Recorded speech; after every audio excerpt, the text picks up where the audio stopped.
stealth attack aircraft. Airman Zach Vaughn explains why the Air Force is saying goodbye to the F-117 Nighthawk.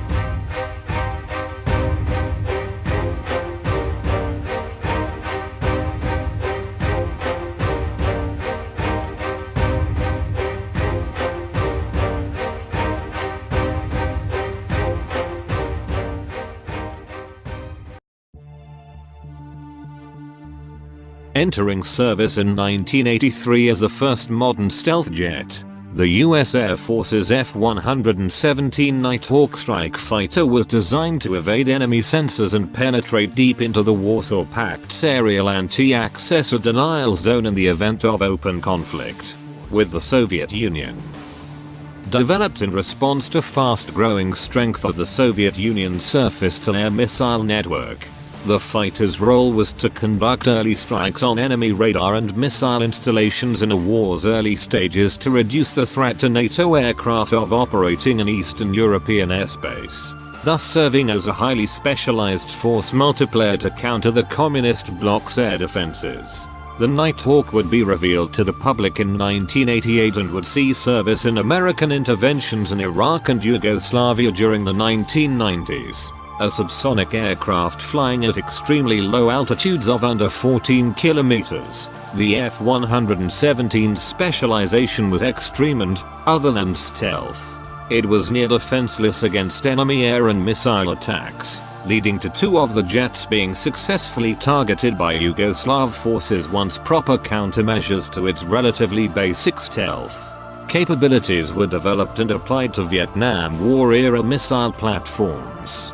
Combined with the jet's extreme maintenance requirements, even by the standards of stealth aircraft, and the rapid development of more sophisticated stealth capabilities, the Nighthawk saw a relatively short active service life of just 25 years and was retired in 2008. The induction of the F-22 Raptor in 2005, a fighter which, despite being heavily specialized for air superiority, was still more capable than the F-117 when pressed into a strike role, and the planned induction of the F-35 Joint Strike Fighter, were both key factors which spurred the military to decommission the Nighthawk fleet, produced in extremely small numbers due to their immense cost, little under 60 jets in total, and sharing an engine design with the F-18 Hornet to reduce development costs. The F-117 was in many ways an advanced technology demonstrator which pioneered the development of stealth technologies rather than a feasible long-term strike fighter program.